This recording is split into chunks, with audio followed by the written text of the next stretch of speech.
विद्यार्थी मित्रांनो, नमस्कार. आपण व्यावहारिक आणि उपयोजित मराठी या पाठ्यपुस्तकाचा अभ्यास करत असताना प्रथम सत्रामध्ये आपण उत्कर्ष वाटा हे पाठ्यपुस्तक अभ्यासणार आहोत.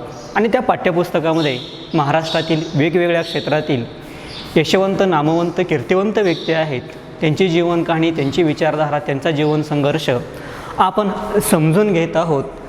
उत्कर्ष वाटा हे पाठ्यपुस्तक डॉक्टर गिरीश लांडगे, डॉक्टर तुकाराम रोंगटे व डॉक्टर राजेंद्र सांगळे यांनी संपादित केलेलं आहे. आणि या पाठ्यपुस्तकामध्ये शेतीशी संबंधित, शेती व्यवसायाशी संबंधित निगडीत असे एकंदरीत 3 पाठ आहेत. त्याच्यामध्ये पहिला महाराजा सायाजीराव गायकवाड यांचा सहकारी चळवळ, शेती सुधारणा. दुसरा पाठ आहे केली पण शेती, त्याचे लेखक आहेत विनायक पाटील. आणि तिसरा पाठ आहे शरद जोशी यांचे योगदान. हे 3 पाठ आपल्याला अभ्यासायचे आहेत. त्याच्यामध्ये केली पण शेती या पाठाचे लेखक आहेत विनायक पाटील. विनायक पाटील यांचा जर आपण थोडासा परिचय पाहायचा म्हटलं तर ते व्यवसायाने शेतकरी आहेत. ते शेती करतात आणि ते वनशेतीचे पुरस्कर्ते आहेत. पारंपरिक पद्धतीनं शेती न करता वनशेतीच्या माध्यमातून त्यांनी जे काही उत्पादन आहे ते उत्पादन मिळवलेलं आहे. आणि त्याचबरोबर ते सामाजिक व राजकीय क्षेत्रातही विनायक पाटील हे कार्यरत आहेत. ते महाराष्ट्राचे माजी राज्यमंत्री आहेत.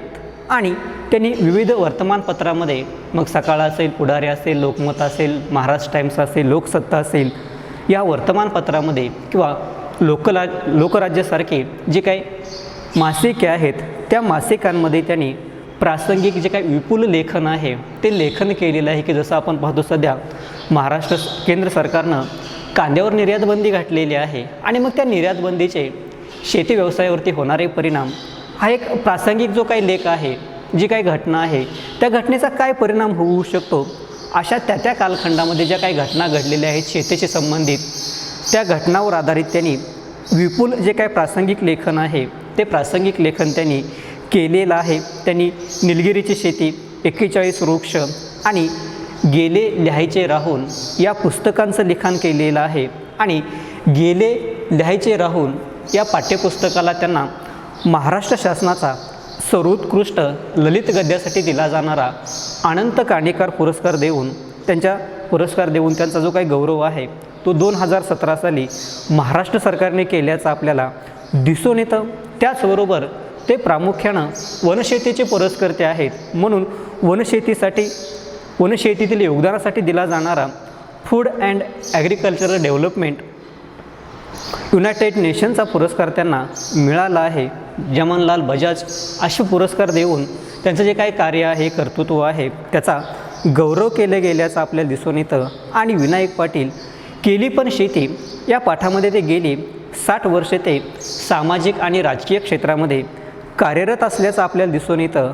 आणि विनायक पाटील यांनी शेती आणि वनशेतीमध्ये सातत्यानं अनेक प्रयोग केलेले आहेत की जेणेकरून शेतकऱ्यांना अधिक उत्पन्न कसं मिळेल, शेतकऱ्यांना 2 पैसे अधिकचे कसे जास्त मिळतील, यासाठी सातत्यानं त्यांनी आपली जी काही शेती आहे त्या शेतीमध्ये प्रयोग केलेले आहेत. मग त्याच्यामध्ये निलगिरी असेल, शेवगा असेल, सुबाबळ असेल, फरशा एरंडा असतील, गुलाब असेल, अशा विविध पिकांची लागवड करून शेती फायद्याची होऊ शकते, शेती किफायतशीर पद्धतीनं केली जाऊ शकते, हे त्यांनी सांगितलेलं आहे. आणि त्यामुळं वनशेतीचा शेतीसाठी कशाप्रकारे उपयोग होईल यासाठी सातत्यानं ते विचार करतात. आणि म्हणून मराठीतील नामवंत साहित्यिक, ज्ञानपीठ पुरस्कार विजेते साहित्यिक वि.वा. शिरवाडकर त्यांना त्या ठिकाणी वनाधिपती म्हणून त्यांचा जो काही गौरव आहे तो विनायक पाटील यांचा करत असल्याचं आपल्याला दिसून येतं. आणि याच्याही पुढे ते जाऊन सांगतात की खरं तर आपण पाहतो अन्न, वस्त्र, निवारा या मानवाच्या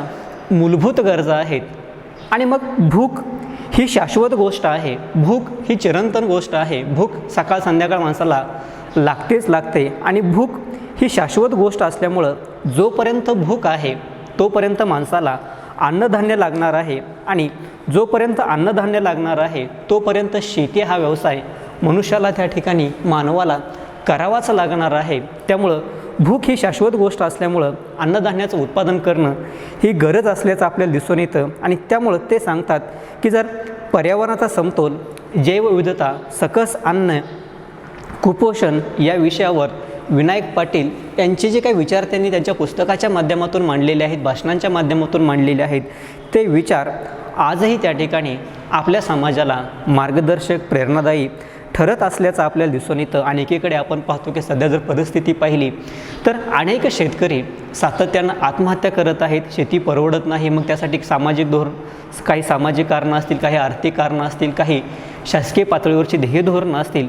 यामुळे शेतकऱ्यांना शेती परवडत नाही आणि म्हणून आपण पाहतो सातत्यानं वेगवेगळ्या वर्तमानपत्रामध्ये शेतकरी आत्महत्याच्या ज्या काय बातम्या आहेत त्या घटना आपल्या आजूबाजूला घडत असतात. सातत्यानं अनेक शेतकऱ्यांनी आत्महत्या केलेल्या आहेत आणि मग हे जर टाळायचं असेल तर शाश्वत शेती करणं, शेतकऱ्यांच्या हातामध्ये 4 पैसे येणं गरजेचं आवश्यक आहे. आणि त्यासाठी शेतीच्या माध्यमातून उत्कर्ष साधणारी, शेतीच्या माध्यमातून विकास साधणारी 4 उदाहरणं विनायक पाटील आपल्यासमोर ठेवतात की ज्यांनी शेती व्यवसाय करून चांगल्या प्रकारे जे काही उत्पन्न आहे ते मिळवलेलं आहे. शेती करून चांगल्या प्रकारे जो काही नफा आहे तो नफा मिळवलेला आहे. त्याच्यामध्ये फिरोज मासनी हे गुलाब शेतीचं करून कशाप्रकारे फायदा मिळवतात, त्याचबरोबर राष्ट्रपिता महात्मा गांधी यांचं शेतीविषयी काय मत आहे, शेतकऱ्यांविषयी काय मत आहे तेही सांगितलेलं आहे. त्याचबरोबर एक शेतमजूर म्हणून काम करणारा विष्णू महादेव बेंडकोळी हा त्या ठिकाणी द्राक्ष शेती कशाप्रकारे करतो आहे, फायद्याची कशाप्रकारे करतो आहे. आणि त्याचबरोबर महाराष्ट्राला गांडूळ शेतीची माहिती करून देणाऱ्या हेमांगी जांभेकर या 4 जणांनी शेतीविषयी काय मत मांडलेलं आहे ते आपल्याला केली पण शेती या या पाठाच्या माध्यमातून अभ्यासायचं आहे, त्याचा अभ्यास करायचा आहे. खरं तर आपण पाहतो की सत्य, अहिंसा आणि सत्याग्रह या माध्यमातून महात्मा गांधीजींनी आपल्या देशाला जे काही स्वातंत्र्य आहे ते स्वातंत्र्य मिळवून दिलेलं आहे. महात्मा गांधी जो काही जन्म आहे तो जन्म गुजरातमध्ये झालेला होता आणि 1928मध्ये काकासाहेब कालेलकर हे तिथले राज्यपाल असताना, तिथल्या विद्यापीठाचे कुलपती असताना ते सातत्यानं वेगवेगळ्या गांधीजींबरोबर वेगवेगळ्या विषयाशी चर्चा करत असत. आणि त्यावेळेस काकासाहेब कालेलकर गांधीजींना विचारतात की शेती कशाची करावी, शेती कुठल्या पद्धतीनं करावी, शेतीमध्ये कोणकोणती पिकं घ्यावी. त्यावेळेस महात्मा गांधीजी सांगतात की आपली जी काही शेती आहे ती पारंपरिक पद्धतीनं न करता आपल्या शेतीला जर वृक्ष शेतीची जोड दिली, वनशेतीची जोड दिली तर त्याजोगे पर्यावरणाचा जो काही समतोल आहे तो समतोलही टिकून राहील आणि जी काही निसर्गानं दिलेली जैवविविधता आहे तीही टिकून राहील. कारण आज आपण पाहतो की रासायनिक खतांचा भरमसाठ वापर वाढलेला आहे, सिमेंटची जी काही जंगलं आहेत ती वाढत आहेत, निसर्गाचा जो काही खूप मोठ्या प्रमाणात ऱ्हास आहे तो सातत्यानं होतो आहे आणि त्यामुळं तापमान वाढतं आहे, जे काही बर्फ आहे तो वितळतो आहे, समुद्राची पाणी पातळी वाढते आहे आणि जो काही निसर्गाचा समतोल आहे तो कुठंतरी ढासळत चाललेला आहे, बिघडत चाललेला आहे. आणि म्हणून निसर्गाचा समतोल टेकला आहे. माणसाला जर चांगल्या प्रकारे जीवन जगायचं असेल तर निसर्गाचा जो काही समतोल आहे तो चांगल्या प्रकारे टिकून राहणं गरजेचं आवश्यक आहे. आणि म्हणून महात्मा गांधीजी सांगतात की आपल्याला जी काही शेती करायची आहे ती पारंपरिक पद्धतीनं न करता आधुनिक पद्धतीनं केली तरी चालेल, परंतु त्याला वृक्ष शेतीची, वनशेतीची जोड दिली तर पर्यावरणाचा जो काही समतोल आहे तोही टिकून राहील आणि जी काही जैवविविधता आहे, निसर्गातील जे काही पशुपक्षी आहेत, प्राणी आहेत, त्यांचाही त्या ठिकाणी समतोल टिकून राहील. आणि त्यामुळं पर्यावरणाचा जो काही ऱ्हास होतो आहे, पर्यावरणाचा जो काही विनाश होतो आहे तो विनाश त्या ठिकाणी होणार नाही.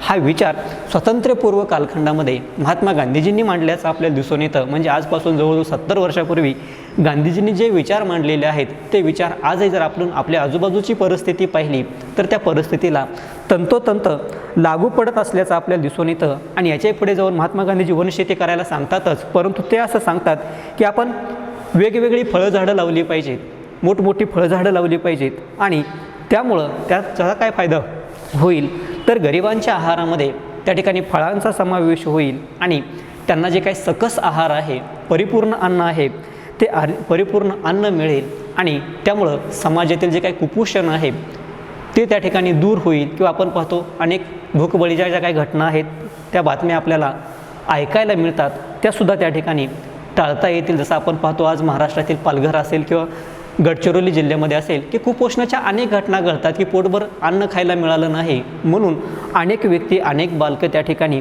मृत्युमुखी पडत असल्याचं आपल्याला दिसून येतं. आणि म्हणून महात्मा गांधीजी सांगतात की वनशेतीची जर आपण लागवड केली, विशेषतः फळझाडांची लागवड केली, मग आंबा असेल, चिक्कू असेल, इतर अनेक फळझाडं आहेत, त्या फळझाडांची लागवड केली तर साहजिकच फळांचा जो काही समावेश आहे तो गोरगरिबांच्या आहारामध्ये होईल आणि पर्यायानं त्या लोकांचं जे काही कुपोषण आहे ते होणार नाही. त्यांना सकस जो काही आहार आहे तो आहार त्या ठिकाणी मिळेल असा विचार महात्मा गांधीजी मांडत असल्याचं आपल्याला दिसून येतं. आणि खरं तर आपण पाहतो की महात्मा गांधीची काही कर्मभूमी आहे ती गुजरात असल्याचं आपल्याला दिसून येतं. त्यांचा जो काही साबरमती आश्रम आहे तो गुजरातमध्ये आहे. आणि मग गांधीजींच्या विचारानं प्रेरित होऊन त्यांच्याकडे अनेक अनुयायी येत असत, जगभरातून अनेक लोक येत असत आणि गांधीजी सांगतील त्या पद्धतीनं अनेक व्यक्तींनी आयुष्यभर काम केल्याचं आपल्याला दिसून येतं. आणि मग गांधीजीच्या साबरमती आश्रमामध्ये असंच एक फिजी बेटातील तोताराम नावाचा जो काही युवक आहे तो युवक दाखल झाला आणि त्यावेळेस त्यांनी विचारलं की गांधीजी मी काय करू, मला कुठलं तुम्ही काम देणार आहात. त्यावेळेस गांधीजींनी त्यांना सांगितलं, तोतारामला सांगितलं की तू कडुलिंबाची झाडे लाव. आणि त्यानं तोतारामनं गांधीजींच्या आदेशानुसार जो काही साबरमती आश्रम आणि च्या आसपास जो काही रोड होता, रस्ता होता, तुरुंग, त्या रस्त्याच्या दुतर्फा त्या ठिकाणी त्यांनी कडुलिंबाची झाडं लावली. नुसती झाडंच लावली नाही तर ती झाडं चांगल्या प्रकारे वाढवली. उन्हाळ्यामध्ये कवडीनं बादलीनं जे काही पाणी आहे ते पाणी त्या झाडांना घालून ते झाडं त्यांनी मोठी केल्याचं आपल्याला दिसून येतं. आणि आज आपण पाहतो की साबरमती आश्रम ते तुरुंग हा जो काही 2 मैलाचा अंतर आहे त्या 2 मैलाच्या अंतरामध्ये रस्त्याच्या दुतर्फा जी काही झाडं आहेत ती झाडं फिजी बेटातील एका युवकानं तोतारामनं लावल्याचं आपल्याला दिसून येतं. आणि खऱ्या अर्थानं ती झाडं त्यांनी जगवली, वाढवली. आणि तिथले जे काही भूमिहीन गोरगरीब लोक होते त्या गोरगरीब लोकांनी लिंबोळ्या गोळा करण्याचे जे काही काम आहे, वेचण्याचा जो काही रोजगार आहे तो रोजगार त्या व्यक्तींना मिळाला. आणि त्या लिंबोळ्यापासून साबण तयार करण्याचा जो काही ग्रामउद्योग आहे तो ग्रामउद्योगही त्या ठिकाणी सुरू झाल्याचं आपल्याला दिसून येतं. म्हणजे आपण पाहतो की गांधीजींच्या विचारानं प्रेरित होऊन अनेक व्यक्ती त्यांना अनुयायी म्हणून मिळत असत.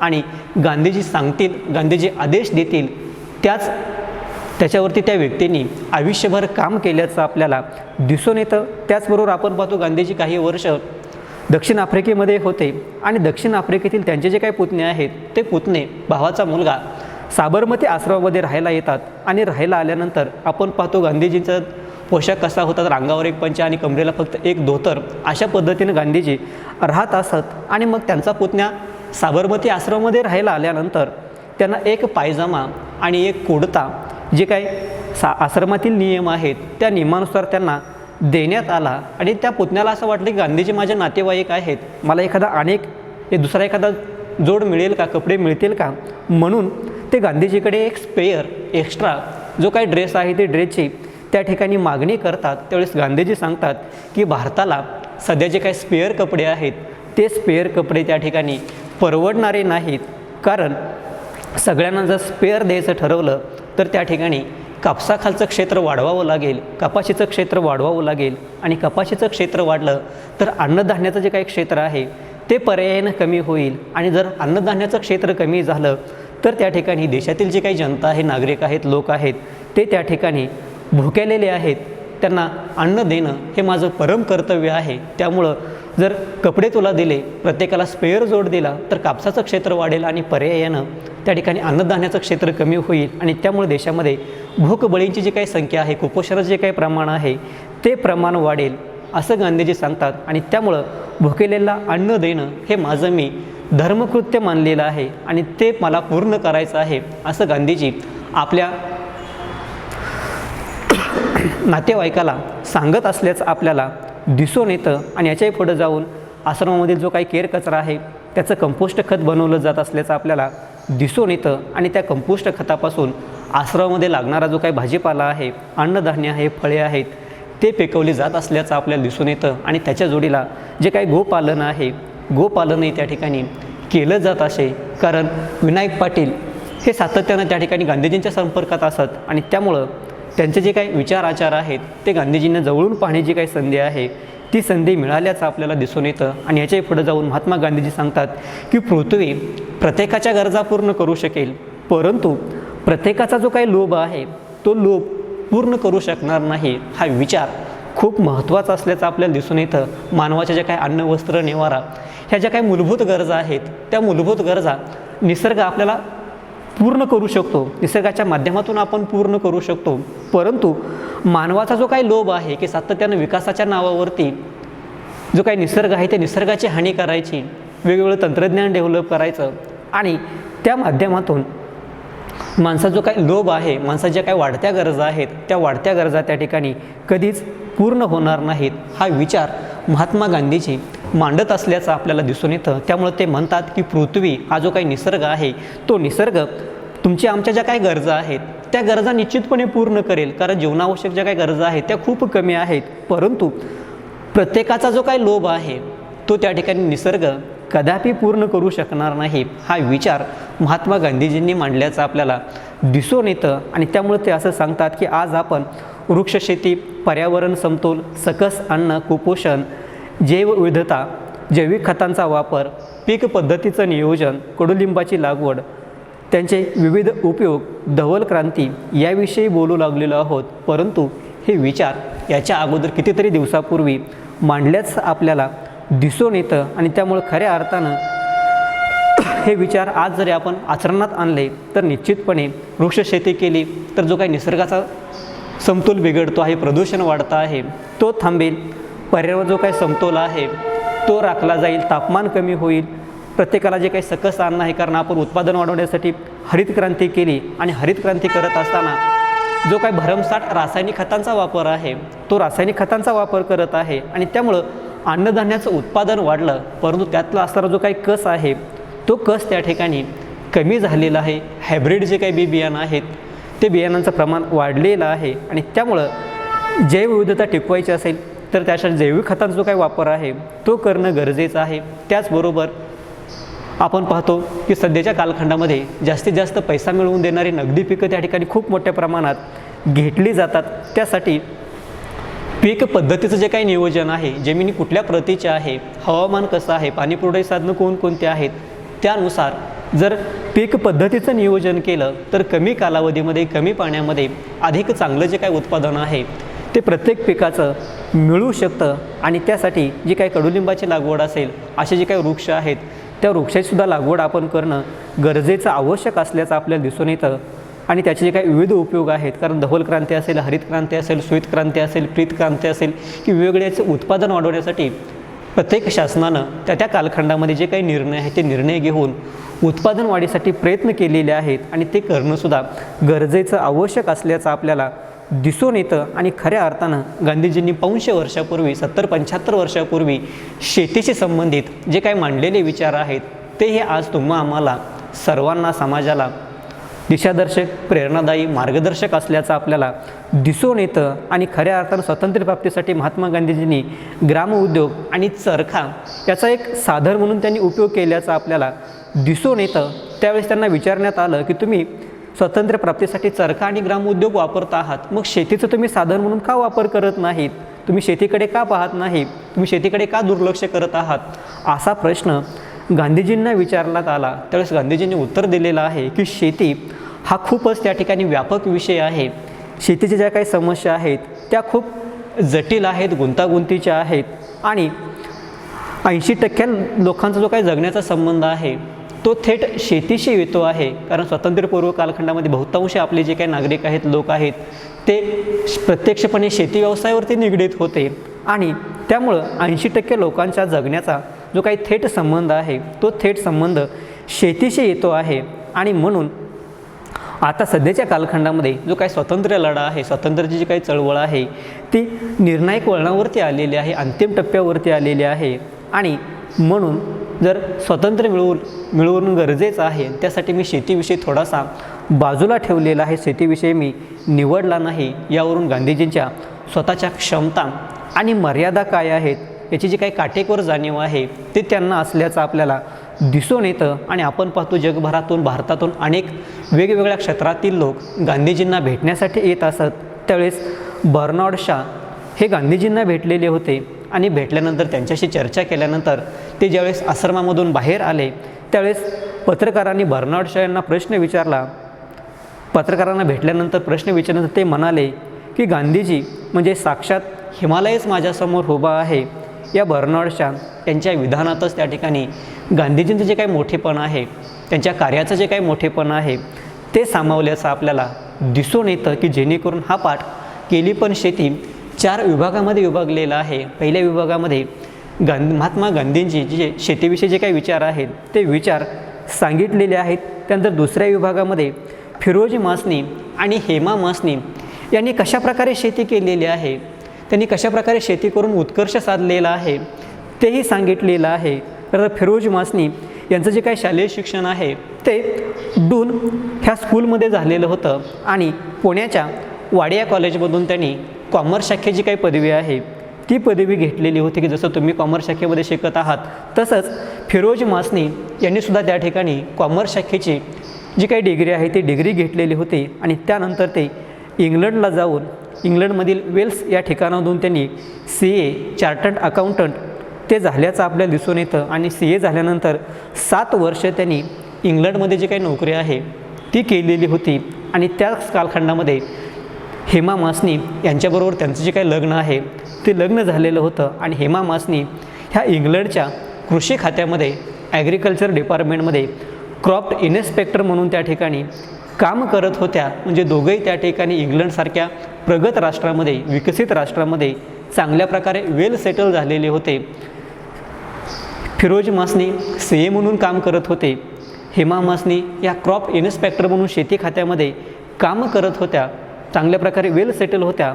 तरीही त्या आपल्या नोकरीचा राजीनामा देऊन भारतात त्या ठिकाणी दाखल होतात आणि भारतामध्ये दाखल झाल्यानंतर जो काही शेती आहे ती शेती करण्याचा निर्णय घेतात आणि शेती करण्यासाठी 1983मध्ये भारतात आल्यानंतर त्या महाराष्ट्रात येतात आणि महाराष्ट्रातील नाशिक जिल्ह्यामध्ये जी काही शेती आहे ती शेती करण्याचा निर्णय त्या घेत असल्याचं आपल्याला दिसून येतं. कारण शेती करण्याची 2 कारणं आहेत. एक तर हेमा मासनी यांची वडिलोपार्जित जी काही भरपूर शेती होती, वडील नारायणराव शिदोरे हे एक त्या कालखंडातील नावाजलेले प्रगतशील शेतकरी होते आणि त्याचबरोबर फिरोज मासनी यांचे जे काही वडील होते ते नैशर मासनी हे डेहराडून येथील त्या ठिकाणी फॉरेस्ट रिसर्च सेंटरचे डायरेक्टर असल्याचं आपल्याला दिसून येतं. म्हणजे साहजिकच त्यांचं जे काही वातावरण आहे ते पूर्णपणे बालपण आहे ते निसर्गाच्या सान्निध्यामध्ये, झाडाझुडपांच्या सान्निध्यामध्ये गेल्याचं आपल्याला दिसून येतं आणि त्यामुळं साहजिकच शेतीविषयी त्यांना जे काही आपुलकी आहे, ओढ आहे ते आपल्याला दिसून येतं. आणि खरं तर हा निर्णय खूप मोठा होता. एका विकसित राष्ट्रामध्ये सर्व सेवा सुविधा असतानासुद्धा भारतामध्ये येण्याचा त्यांनी निर्णय घेतला. चांगल्या नोकरी असतानासुद्धा त्याचा राजीनामा दिला, रिझाईन केले आणि भारतामध्ये आले आणि इंग्लंड ते नाशिक, मुक्काम पोस्ट गंगापूर असा त्यांचा बदल हा खूप मोठा होता. आणि मग नाशिकमध्ये दाखल झाल्यानंतर त्यांनी शेतावर जे काही घर आहे ते घर बांधलं आणि आतापर्यंत त्या ठिकाणी ते सर्व सेवा सुविधांमध्ये जीवन जगत होते. परंतु गंगापूरमध्ये आल्यानंतर मात्र त्या ठिकाणी कुठल्याही प्रकारच्या पायाभूत सेवा सुविधा नव्हत्या. शौचालय नव्हतं, नळाचं पाणी नव्हतं, वीज नव्हती. साधी काड्याची पेटी आणायची म्हटलं तरी काही मैल त्या ठिकाणी त्यांना चालत जावं लागत असे. अशा एकंदरीत वातावरणामध्ये ते महाराष्ट्रामध्ये नाशिकमध्ये आलेले होते आणि त्या कालखंडामध्ये श्री शिदोरे हे गुलाब शेती करत होते आणि 8 एकरामध्ये त्यांची गुलाबाची शेती होती आणि म्हणून फिरोज मासनी किंवा हेमा मासनी ह्याही ठिकाणी शेती पाहू लागले. आणि मग शेती करत असताना जी काही भारतामध्ये, महाराष्ट्रामध्ये किंवा नाशिकमध्ये जी काही गुलाब शेती केली जात होती ती पूर्णपणे पारंपरिक पद्धतीनं केली जात होती. आणि याच दरम्यान खरं तर फिरोज मासनी यांची त्या ठिकाणी गुलाब शेतीविषयी त्यांनी माहिती घेतली. आणि दरम्यानच्या कालखंडामध्ये आपण पाहतो इस्रायल हा एक देश जगामध्ये शेतीच्या उत्पादनामध्ये अग्रेसर असल्याचं आपल्याला दिसून येतं. कमीत कमी पाण्यामध्ये अधिक उत्पादन कसं घेता येईल, अधिक चांगल्या क्वालिटीचं उत्पादन कसं घेता येईल हे पाहिलं जातं. की जसं डेन्मार्क म्हटलं की दूध उत्पादनामध्ये, इस्रायल म्हटलं की शेती उत्पादनामध्ये, जपान म्हटलं की टेक्नॉलॉजीमध्ये हे देश ओळखले जातात.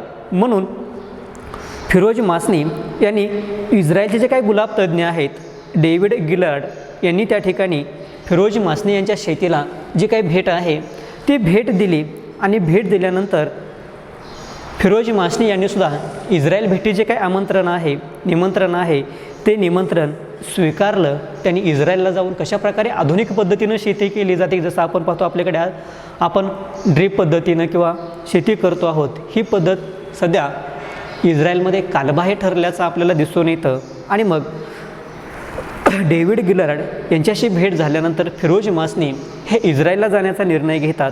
परंतु त्या कालखंडामध्ये भारताचे आणि इस्रायलचे जे काही परराष्ट्रीय धोरण संबंध आहेत ते बिघडलेले होते, फारसे चांगले नव्हते. म्हणून त्या ठिकाणी फिरोज मासनी इंग्लंडला गेले. इंग्लंडमध्ये जाऊन तिथलं जे काही नागरिकत्व आहे ते त्यांनी स्वीकारलं आणि इंग्लंडमार्फत परत ते इस्रायलला गेले. तिथला व्हिसा घेऊन ते इस्रायलला गेले. अशा प्रकारे भारत, इंग्लंड आणि इस्रायल हा जो काही प्रवास आहे तो प्रवास फिरोज मासनी यांनी केल्याचं आपल्याला दिसून येतं. आणि मग इस्रायलमध्ये गेल्यानंतर तिथली गुलाब शेती पाहिली. लागवडीपासून, नांगरणीपासून ते बाजारपेठेपर्यंतचा सर्व प्रकारे वेगवेगळ्या उत्पादनाचा अभ्यास त्यांनी केला, की जमीन कशी तयार केली जाते, नांगरली कशी जाते, कुठल्या सीझनमध्ये पिकं घेतली जातात, याचा त्यांनी बारकाईनं अभ्यास केला. आणि नुसते त्या गेल्यानंतर त्यांनी गुलाबासाठी लागवडीसाठी आवश्यक असणारं हाय डेन्सिटी हे जे काही गुलाब लागवडीचं तंत्र आहे ते तंत्र त्यांनी आत्मसात केल्याचं आपल्याला दिसून येतं. आणि आत्मसात केल्यानंतर परत ते भारतामध्ये आले, महाराष्ट्रामध्ये आले, नाशिकला आले. आणि पूर्वी फिरोज मासनी हे एक एकर रानामध्ये साधारणतः 4000 जे काही गुलाबाचे रोपं आहेत ते गुलाबाचे रोपं लावायचे. आणि मग आपण साधारणतः गणित केलं की 4000 रोपं लावली, 1 रुपयाला जर एक फूल म्हटलं तरी त्या ठिकाणी एका झाडाला 2 फुलं म्हटली तरी जास्तीत जास्त 8000 रुपये उत्पन्न निघायचं. परंतु इस्रायलला जाऊन हाय डेन्सिटी हे जे काही तंत्रज्ञान आहे ते तंत्रज्ञान फिरोज मासनी यांनी आत्मसात केलेलं होतं.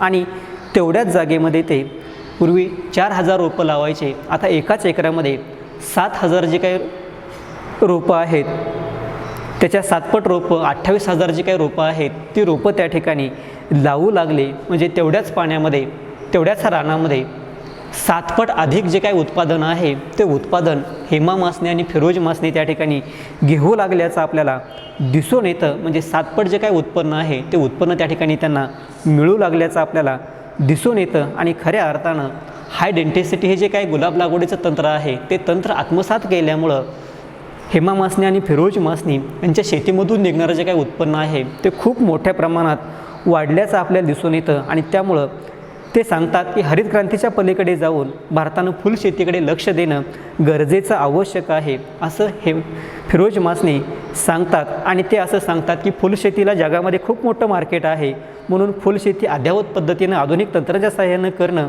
गरजेचं आवश्यक आहे. आणि त्यासाठी जे काही वेगवेगळे फुलांच्या व्हरायटी आहेत, वेगवेगळे जातीचे वाण आहेत ते आयात करणं, त्या आपल्या हवामानाशी निगडीत करणं गरजेचं आहे. त्यासाठी त्यांनी तसा प्रयत्न केला. परंतु सरकार जो काही साचेबंद कार्यक्रम आहे किंवा जे काही नोकरशाही आहे ती नोकरशाही त्या ठिकाणी त्यांना करू देत नव्हती. आणि म्हणून डेअरिंग करून, धाडस करून फिरोज मासनी यांनी त्या कालखंडामध्ये स्वर्गीय पंतप्रधान राजीव गांधी यांची भेट घेतली. आणि त्यांची भेट घेऊन आपला जो काही मुद्दा आहे तो मुद्दा पंतप्रधानांना त्यांनी पटवून दिला. आणि पटवून दिल्यानंतर पंतप्रधानांच्या मदतीनं त्यांनी जे काही फुलांचे चांगले वाण आहेत, अत्याधुनिक जे काही वाण आहेत ते वाण त्यांनी आयात केले. आणि आयात करून आपल्या नाशिकच्या शेतीमध्ये त्याची जी काही लागवड आहे ती लागवड केली. हॉलंड येथून त्यांनी कार्वेशनची जी काही रोपं आहेत ती रोपं आयात केली. आणि कार्वेशनची फुलं तयार करून परत ते हॉलंडलाच त्या ठिकाणी निर्यात करू लागले. आणि डच लिलावामध्ये अधिकृत शेतकरी विक्रेते म्हणून नोंदणी करणारे फिरोज मासनी हे पहिले भारतीय असल्याचं आपल्याला दिसून येतं. आणि त्यानंतर हा त्यांचा गुलाब शेतीचा इतिहास झाला. परंतु आज आपण पाहतो आपल्या गावामध्ये किंवा आपल्या आजूबाजूला पॉलीहाऊसचं ग्रीन हाऊस आपल्याला दिसतं, त्याचेसुद्धा फिरोज मासनी हे जनक असल्याचं आपल्याला दिसून येतं. की इस्रायलला गेल्यानंतर पॉलीहाऊस म्हणजे काय आहे, ग्रीन हाऊस म्हणजे काय आहे, तिथं उत्पादन कसं घेतलं जातं, वातावरण कसं तयार केलं जातं, कोणकोणत्या पिकांची लागवड केली जाते यांचा त्यांनी बारकाईनं अभ्यास केला. आणि भारतीय हवामानाला साजेसं पॉलीहाऊस आणि ग्रीन हाऊस तयार करण्यामध्ये ते प्रमुख होते. आणि म्हणून त्यांना पॉलीहाऊस ग्रीन हाऊसचं जनक म्हणून ओळखलं जात असल्याचं आपल्याला दिसून येतं. आणि फुलशेतीमध्ये जगभरात फुलशेतीला ज्या भारतीयांनी स्वतःचा ठसा उमटवलेला आहे त्याच्यामध्ये फिरोज मासनी आणि हेमा मासनी हे प्रमुख असल्याचं आपल्याला दिसून येतं. शेती व्यवसायात फिरोज मासनी आणि हेमा मासनी हे पूर्णपणे त्या ठिकाणी समाधानी आहेत. चांगल्या प्रकारे जे काही उत्पादन आहेत ते उत्पादन घेत आहेत आणि आपण शेतकरी असल्या जो काही सार्थ अभिमान या जोडीला असल्याचं आपल्याला दिसून येतं. म्हणून ते सांगतात की आम्ही हाडाचे शेतकरी आहोत. आम्ही नुसतंच पुढाऱ्यासारखं शेतकरी नाही, नुसतंच ग्रामपंचायतीच्याकडनं फिरत नाही, तर आम्ही हाडाचे शेतकरी आहोत. आणि हाडाचे शेतकरी असल्यामुळं दिवसभर कष्ट करण्यासाठी शेतामध्ये आम्ही खडे असतो आणि नुसतं खडे राहत नाही, तर त्या ठिकाणी आम्ही काबाड कष्ट करतो आणि शेतीच्या प्रेमानं आम्ही वेडे झालेलो आहोत, असं फिरोज मासनी आणि हेमा मासनी सांगत असल्याचं आपल्याला दिसून येतं. आणि गेली अनेक वर्ष वेगवेगळ्या उत्पादनाची त्यांनी निर्यात केल्यानंतर भारतीय बाजारपेठ आपल्या कृषी उत्पादनाच्या विक्रीसाठी सक्षम आहे, पुरेशी आहे, योग्य असल्याचं मत त्यांनी जाणवल्याचं आपल्याला दिसून येतं. आणि खऱ्या अर्थानं ते सांगतात की माझे जे काय पाय आहेत ते शेतामध्ये आहेत, माझे जे काय पाय आहेत ते जमिनीवरती आहेत आणि माझे दोन्ही जे काय हात आहेत ते शेतीमध्ये काम करण्यासाठी कार्यरत आहे. म्हणून मी शेतीमधून चांगल्या प्रकारे उत्पादन घेऊन माझं जे काही जीवन आहे ते जीवन मी चांगल्या प्रकारे आनंदामध्ये जगत आहे. आणि त्यासाठी ते सांगतात की शेती हा व्यवसाय म्हणून केली, एक प्रवृत्ती म्हणून केली तर निश्चितपणे शेतीमधूनसुद्धा चांगल्या प्रकारे उत्कर्ष त्या ठिकाणी साधता येतो. चांगल्या प्रकारे जे काही उत्पन्न आहे ते उत्पन्न घेता येतं.